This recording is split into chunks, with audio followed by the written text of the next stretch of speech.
All right, lads, so the boss has given me instructions to pass to you, yeah? When I drop deep to collect the ball, I need you to... You got that? What the? Sorry, could you just repeat that? Yeah, sure. So basically, I need you to... Why can I only hear a guitar playing? Enquanto rola o jogo lá, o cara tá com uma tocando guitarra. Uma caixa de som e uma guitarra. Brother, please, listen, I'm trying to hear something here. Can you play something else? All right, my bro, say less. Here's Wonderwall. Oh, my days, just start the intro. Yo guys, it is your boy Niran here, and you are watching FTW. This is of course the series where I bring to the best and more frequently the worst of what football has to offer during the last 7 days. Now, big apologies, there was no episode last week. I was on holiday. It's time for football this fortnight. 2 weeks I've been listening to this guy play guitar. But what's been kicking off in the world this week? Whilst I was on holiday, I was watching the TV like, rah, they might not let me back in the country. Well, the reason they may not let me back in, the government have proposed to create a new migrant crime league table. I imagine the foreign secretary sending me to Rwanda because I called Boris Johnson a pagan 3 years ago. What happens if you get relegated? Who will I triple captain on migrant crime fantasy football? This has the potential to be an all-time classic Barclays table, by the way. 419 scammers in the 90th minute convincing someone they're actually a Nigerian prince. Albanians going for a league title, only to see there's been a rise in London city knife crime. Meanwhile, Sandro Tonali will be providing an underdog story for the Italians with another 385 betting charges. A little boy from William Hill. We'll come back to Tonali and his Bet365 account later though, because we start with the Premier League title fight and Manchester City versus Arsenal. Fuck's sake, do we have to? Anticipation was high here. Pep v Mikel, Master v Apprentice. The winner is the favourite to win the league. So what happened? The single worst draw I've seen all season. This match had the opposite of it all. Half enough, half shit, and half shit, guys. Wake the fuck up. A cagey affair to say the least, saw barely any clear-cut opportunities and a 0-0 draw. And you are sentenced to watching Manchester City versus Arsenal during the month of April.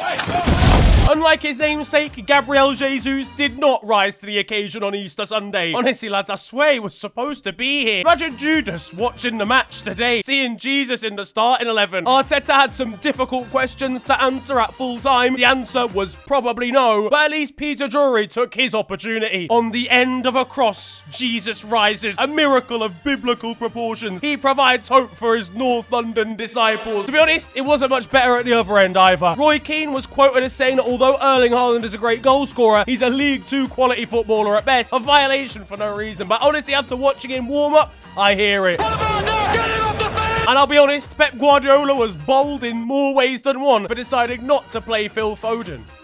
Oh, he did play in this game. It became personal with me. Bukayo Saka done nothing as well. His stats for the game were absolutely useless. He's basically turned up for the game for cardio purposes. And Rio Ferdinand will be delighted seeing this one. This is what he does! Meanwhile, Pep Guardiola had a new tactic for breaking down Arsenal's low block. When they hardly allow you to enter the box, what's the solution? Kill someone. Play with 9. And honestly, that wouldn't even be the worst of Manchester City's current charges. Arsenal's heat map was an interesting read here, and honestly, there was far too much mutual respect between Man City and Arsenal here. People pretending to like this game for tactical reasons. Yes, cool.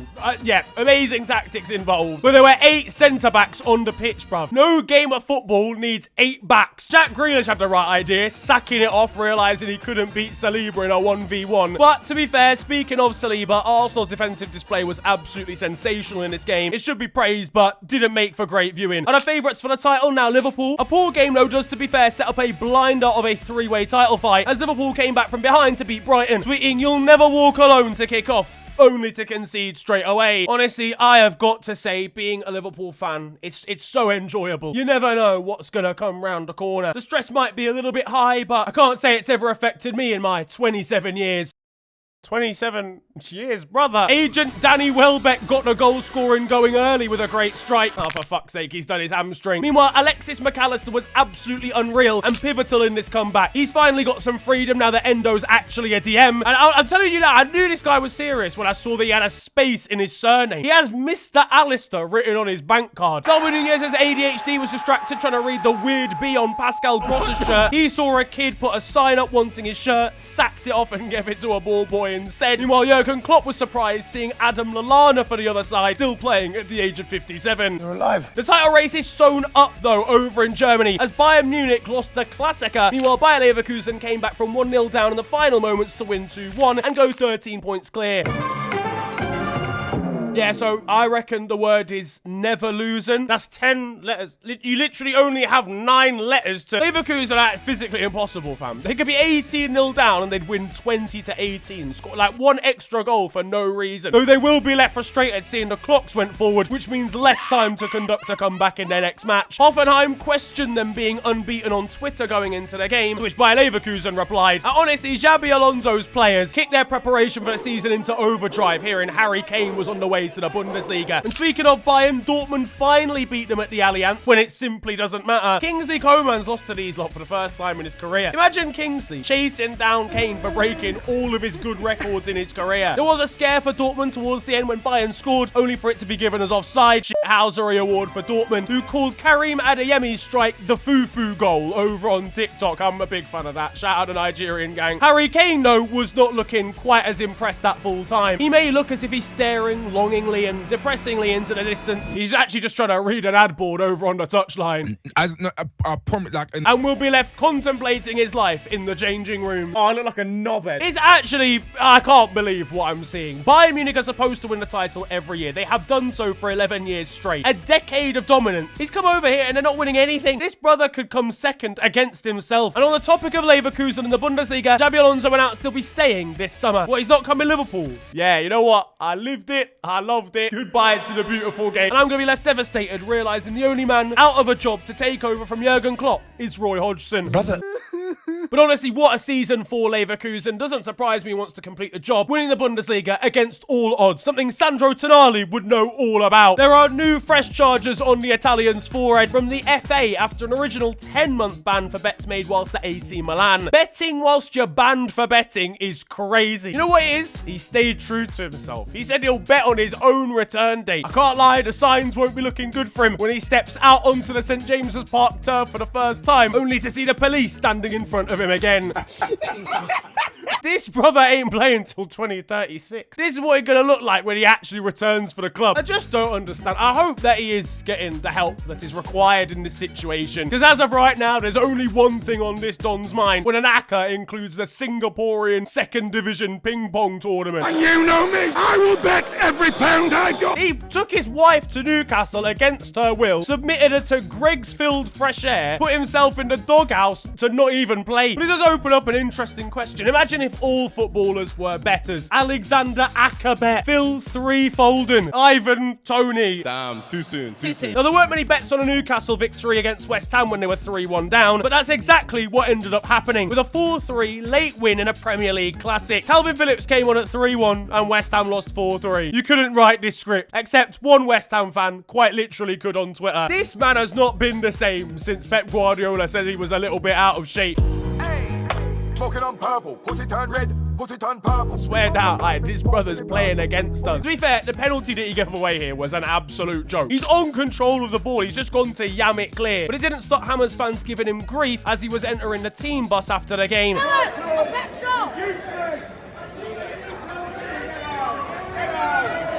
It was going well for the Hammers here. Mohamed Kudus was on smoke again, but was denied a chair by the ball boy trying to conduct his signature celebration. I'm not moving from this seat, I can assure you. And I hear it from the ball boy. You can't slap up my team, then kick me out of my bus seat. Kudus, though, wasn't having it and was looking for beef with the 9-year-old. Like what, dude? He's just looking at you. He's a baby. Look at his face. Yo, Zan, get your boy, dog. But in the end, he'd be sent home happy with a Harvey Barnes masterclass, first drawing Newcastle level. Oh, he's an equaliser. Then getting a brilliant winner. West Ham fans won't be looking as kindly, though, on the former Leicester man. Yo, bro, that's Harvey Barnes. Kill Harvey Barnes. That's Harvey Barnes. Hey, fuck you, Harvey Barnes. This victory, though, was at a cost for Newcastle, as Jamal Lascelles picked up yet another ACL injury for a Newcastle defender. Imagine being a young centre-back joining Newcastle's academy. You're finished. Oh, mum, honestly, yo, I've been waiting my whole career for this moment. I'm a professional at my boyhood club. What are they even doing in the physio room at St. James's Park?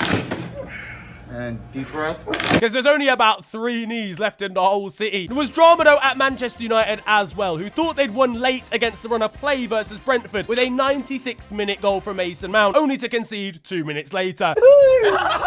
These lot are honestly the funniest club on earth. Manchester United calling Mason Mount the coolest man in West London was immediately followed by the equaliser. Meanwhile, Neil Mopay was back at it again, calling out Scott McTominay for trying to get his shirt a little bit too early during this one. To be fair though, Neil, Scott McTominay has got more goals than you in the last couple of seasons, and he's a work and inshallah central midfielder.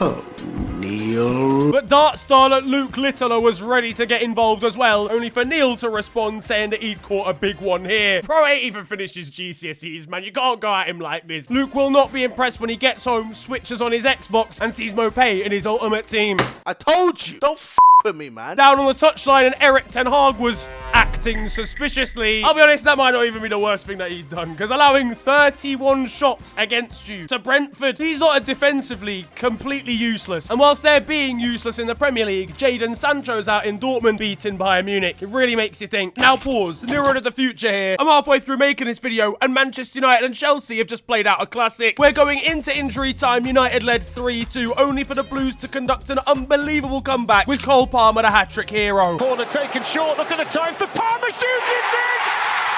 This game was the definition of a stoppable force beating an extremely movable object. This was absolute pandemonium as Cole Palmer's late strike just a minute after the equaliser sent Chelsea fans into raptures. El Sakiko truly delivered. Leading going into the 99th minute and then losing the match is absolutely ridiculous. This one twisted and turned throughout. Chelsea actually took a 2-0 lead early on, only to throw it away with United equalising in the first half. How do you have 6 outfielders in the box and not a single one of them is marking anybody? This was prime Barclays. There was not a midfield to be seen. Constant counter-attacking from one end to the other. Spare a thought for the linesman trying to keep up with it. Anthony found his Brazilian passport with an excellent assist, and Poch had gone from 2-0 up to 3-2 down. He was quoted as saying that his side were missing something after their draw against Burnley. Yeah, competent side of 11 footballers, mate. And Todd Bowley was left fuming up in the stands, realising he'd spent £1 billion just to get worse. Stand up for an ovation, man. The team got worse today. The team got worse today. The team got worse. That's what moves me. But going into injury time, Diogo Dalot chased down Noni Madueke, fouling him in the process. A slightly soft penalty, but I think just about deserved. And Chelsea had a way back into the game in the 99th minute. Cole Palmer would step up, take it and score. Then with Manchester United rattled and distracted from a corner, he'd score again. United players clearly felt defeated seeing Cole Palmer go short for the corner. The small problem was none of them could actually be asked to go and cover it. Oh,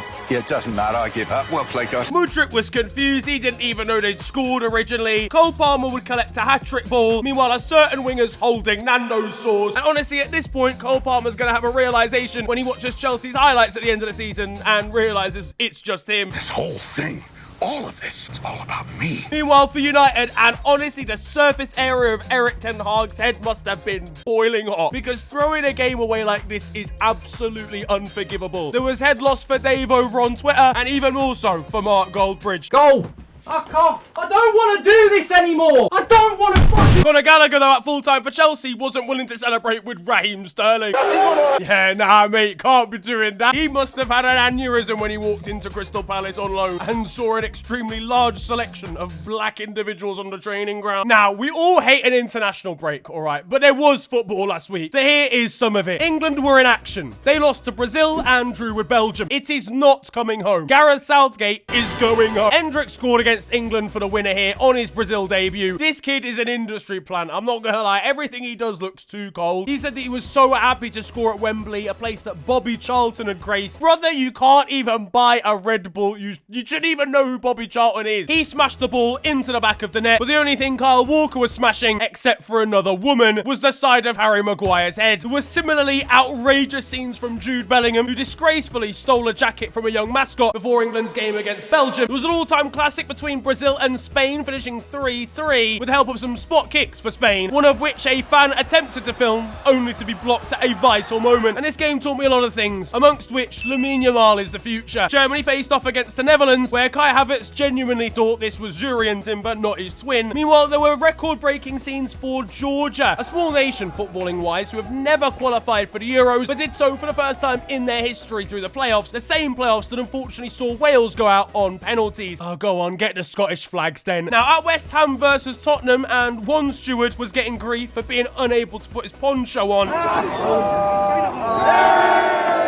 At Fulham, they've come up with the novel idea of a new VIP area above Craven Cottage. They've made Shoreditch House, mate. That's all they've done. This isn't revolutionary. This is anti-football as well. Football is about turning up to the stadium, having a few alcoholic beverages, watching some potentially awful football, and then going home. And speaking of awful football at Fulham, they were 3-0 down at half-time against Nottingham Forest, which saw them pull off a triple sub after half an hour. That has got to be record-breaking, revolutionary managerial head loss. Now, over in Spain, and at Barcelona, Pedri was asked where he could see himself being in 10 years, and he responded, still at Barcelona and potentially bald. This guy's hoping he won't need to spend on conditioner in the future. Here we have live scenes of a young Spaniard the day before his 32nd birthday. Andres Iniesta is his inspiration, clearly, and those two are going bald for bald in the Barcelona record books. Elsewhere, after their most recent La Liga match, and one of their coaches was shown on TV. They've got their own Klopp, bro. Quite literally, the low-budget version. A Jurgen Klopp off Timu, mate. Poor guy. Imagine when he realizes he's only getting paid £17 a week because of Barca's financial crisis. I will leave the club. He's leaving Liverpool because he's too stressed, and he's gone to Barcelona. At least there's one thing that'll cheer him up, seeing that his wife has made him paella for dinner. Now, Barcelona are continuing the identity theft with their new 21-year-old Mamadou Mbappé.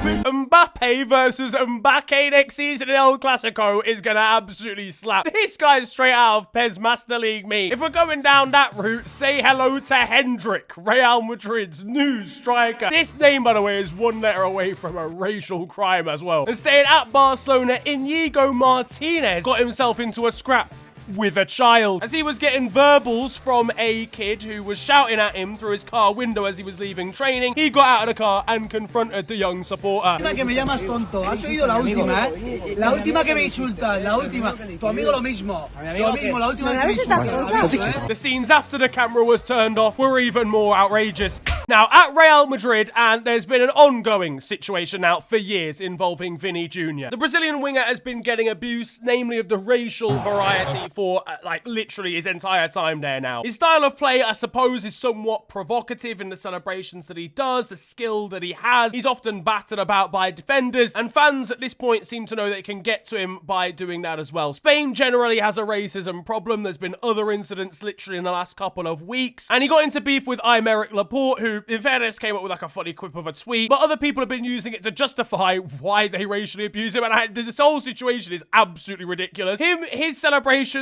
or his reactions to other players do not mean that it's justified. You don't have to be a perfect person to avoid getting racially abused. And Spain, I think, as a whole, there's been other situations down in the lower leagues of Spain as well, as I mentioned. Really needs to have a long, hard look at itself, because Italy has been coming under question recently too with the Acerbi situation. This is also out of control. La Liga's chiefs need to do something about it, and need to do something about it quickly. Staying on the theme of Real Madrid, though, they've installed a 360-degree screen in the Bernabeu. Obviously, a cool feature means that fans up in the heavens can, I don't know, see some sort of graphics or see some sort of stuff that's going on or being used on it, but won't be too impressed when they realize that it's 360 degrees Celsius in the stadium and there's no aircon to be seen. One Real Madrid supporter, meanwhile, has gone the extra mile in his support of Eduardo Camavinga, and when we take a look at the barber, God, this guy gets everywhere. Ronaldinho's son was inducted into the Barcelona Youth Academy at La Masia, and his highlights back in the day weren't as good as you would maybe expect them to be. It's gotten so bad that he's been moved to being a left back. Ronaldinho Jr. being a left back just doesn't sit right with me. His mum must have been taking him to training. I know that Ronaldinho was an absent father because of this. Honestly, at this point, left back in Brazil. Leave him back there. Or Paraguay. Depends on the passport, really. Girona's fairy tale season is continuing. They may well have dropped down to third and somewhat out of the title race now, but their boss is still loving life. This after a 3-2 last-minute win against Real Betis. And at Sevilla, they were facing off against Getafe, who were bragging about their star boy, Mason Greenwood. What's that, brother? To which Sevilla crossed that out and replaced him with their own. Tweeted on numerous occasions when Mason lost the ball, and then at the end, Sergio Ramos emptying his pocket, only to see Mason in them.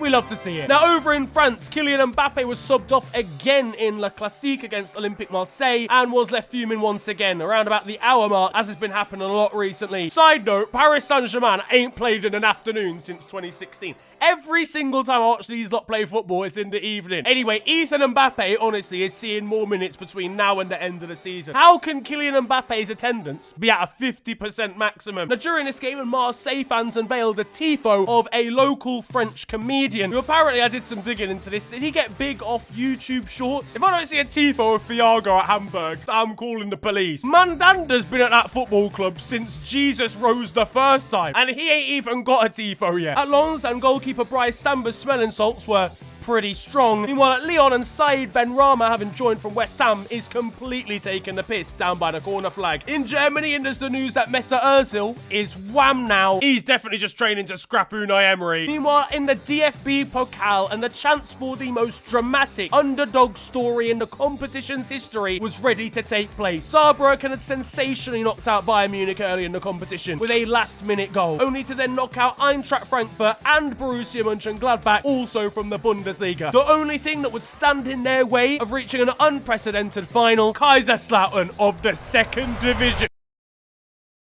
Oh, for fuck's sake, guys. He had one job. Meanwhile, in Italy, and Francesco Acerbi, as I mentioned earlier, has been embroiled in a racism row after a clash with Juan Jesus, a defender from Napoli. He defended himself this week, saying that he couldn't possibly be racist because his favourite player is George Weah. Mate, I'm not racist, mate. My brother's got brown hair. And finally, at Genoa, this supporter went through a little bit of emotional roller coaster, scoring but losing his beer at the same time. Now, though, it's time for your goals of the week. First of all, though, and we start at Fulham, where Sheffield United may have been 4-1 up, the only team to ever go 4-1 up and then draw the game 3-3. And the equalising goal was an absolute beauty, an acrobatic effort from striker Rodrigo Muniz. If you look up the definition of a screamer in the dictionary, you'll find this next goal coming from the Chilean second division, a corner all the way out to the edge of the area, and the perfect volley into the top corner. This is disgraceful, but it gets even better. Take about Yassine Benzia for Algeria on international duty, who has the ball into feet, flicks it up into the air, and then acrobatic finish into the far corner. So incredible that it saw him pull his own hamstring. Hello all, and welcome to The Beautiful Game, the segment where we take a look at the poetic and brilliant side of the game that we love. We are back by popular demand for yet more glorious beauty.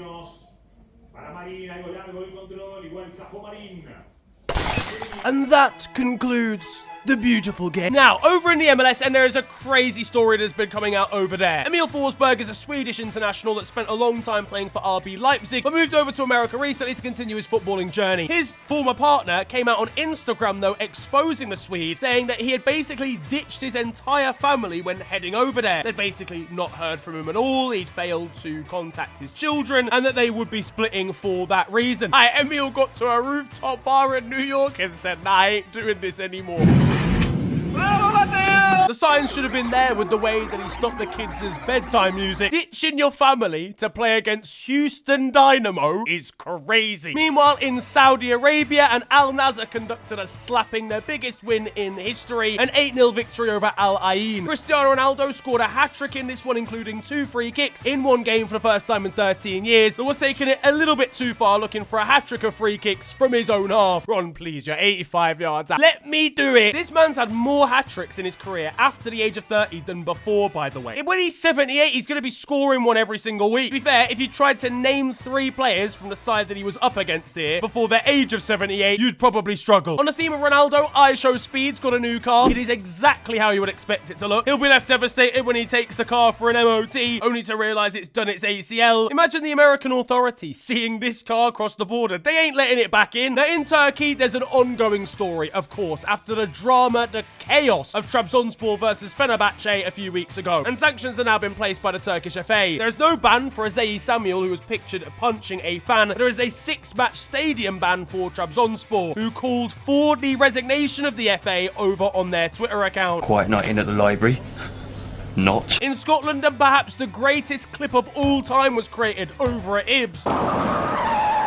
It's Tianda is doing his best. Playing ping pong between the heads of your own teammates is nuts. Brother's got a double kill. He's gonna have a UAV by the end of the match. There's been drama over in the Belgian league as well, as Genk versus Westerlo ended extremely controversially. Now, Genk were 6th place in the league and were losing 1-0 against Westerlo, who needed a point to avoid relegation. They equalised, though, late in the game, and it turns out Genk only needed 1 point to cement their place in the championship playoffs. Now, because both teams only needed a draw, Westerlo then proceeded to pass the ball around the back for the rest of the game, as both players just basically chatted amongst themselves and fixed the match so both teams would get what they needed. All players involved, all 21, because one player was sent off, have been fined by the FA, and Westerlo's manager was even sacked in the aftermath. In South Korea, and Jesse Lingard is not rated by his manager already, who said in layman's terms that he's not working hard enough for the rest of the team. And yeah, it's fair. I can't help but think that Jesse won't want to agree to being asked to track back. I don't know why. Don't ask me that question. Santos faced off against Palmeiras in a cup final this week. Hendrick scored in the semi-final beforehand and celebrated with the Palmeiras logo from the turf.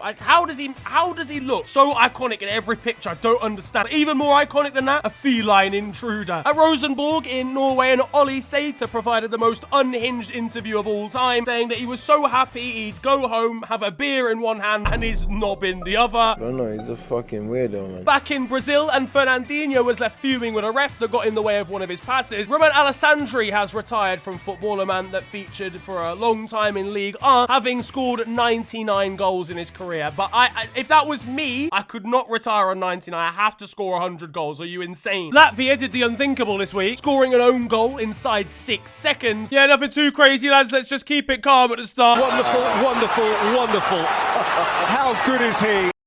You lot fucking stink. Someone check whether this man's ever called Sandro Tonali, that's all I'm saying. In Australia, and one cameraman had to plead for help during Sydney's game versus Melbourne. He couldn't hear the director because of too much fan noise, so he had to type the message onto his phone and put it in front of the camera lens to get people's attention. And over in Peru...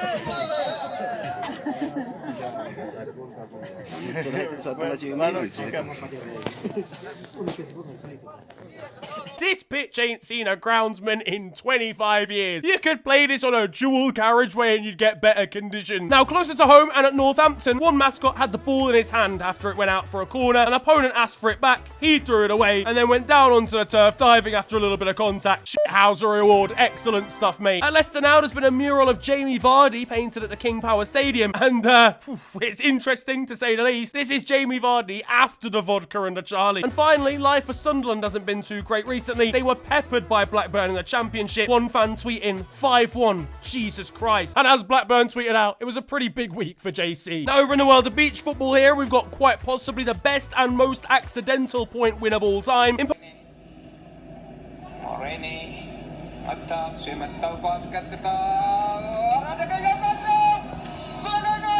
Now, if you thought goalkeeper scoring was sensational, let's bring the shot stoppers back down to earth. Because over in the Czech Republic, and unfortunately this goalkeeper here seems to have forgotten the ball needs to actually be controlled. RZ Alkmaar over in the Netherlands have signed a new youth player at the age of 16. His name, Saviola Mourinho Simmons. Jose must have been left distraught, leaving him at the adoption centre 16 years ago. Mahmoud Dahoud has recently converted from his German nationality to Syrian, the one of his heritage, but was reportedly unhappy with the training conditions when he got out there for international duty. He complained about it on social media and I believe even left the camp early. Absolutely insane stuff. In Uruguay though now, and things are far more peaceful over on TV for them. Algo tiene que salir ahí. Neil Mopay really is inspiring a nation here. Now, the world of football has seen the introduction of VIP boxes and expensive tickets that come with massive perks. Over in Latvia, and a VIP ticket gets you a hot tub by the side of the pitch. There's not quite that attention to detail going on in Croatia, where seemingly someone messed up for the lineup graphics and provided possibly the worst Photoshop job of all time to recover it. And now finally, here's a guide to stopping a counter-attack in Paraguay. Todo le da para Medina con falta. Muy bien. Are you mental, ref? I only snapped 4 of his vertebrae.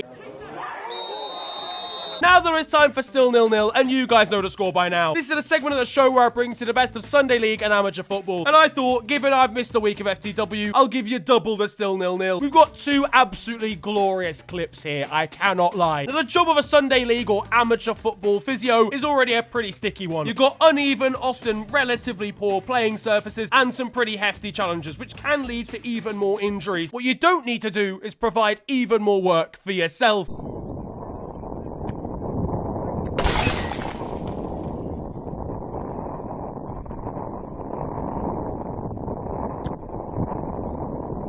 Right, is it a concussion yet? You fucking kicked the ball, mate. You tell me. And while Sunday League physios are doing that elsewhere, and your traditional default character stock setting Sunday League footballer is doing what he does best. Can you take right back? Oh, you fucking Below average at football, if we're gonna be honest with you. On to the weird stuff though now. Now, first of all, we start off in Estonia. Well, in Turkey, because the Estonian under-21s were taking part in a training camp where they play friendlies in Turkey. But unfortunately, a case of mistaken identity would befall them, as they were supposed to play Danish side Horsens, who I believe play in the top flight of Danish football. Instead, though, they accidentally booked to face FC Horsens, a Danish side in the 7th division, and must have been left extremely confused once they'd gone about 8-0 up. In Bolivia now, and as a real case of irony, a side there named Always Ready FC had their most recent league match delayed. Clearly not ready when it really mattered. But finally, we head over to World Cup qualifiers and in Asia, where North Korea were supposed to be hosting Japan for a qualifier for the tournament. It was supposed to take place in the capital Pyongyang, but North Korea decided to pull out, leading to a 3-0 forfeit, citing the spread of a disease in Japan as the reason they wouldn't allow the players into the country, even though they'd quite literally traveled to Japan just a few days earlier. North Korea and foolishness. A sensational combination. That though is going to wrap up football this week, and I hope you have enjoyed it. If you have, then feel free to slap a like on the video, and of course subscribe if you're new to the channel. You can also follow me on social media. It is at the official FNG on Twitter and on Insta. But it's been a pleasure ranting at you guys today. Have a wonderful day, enjoy yourselves, and goodbye.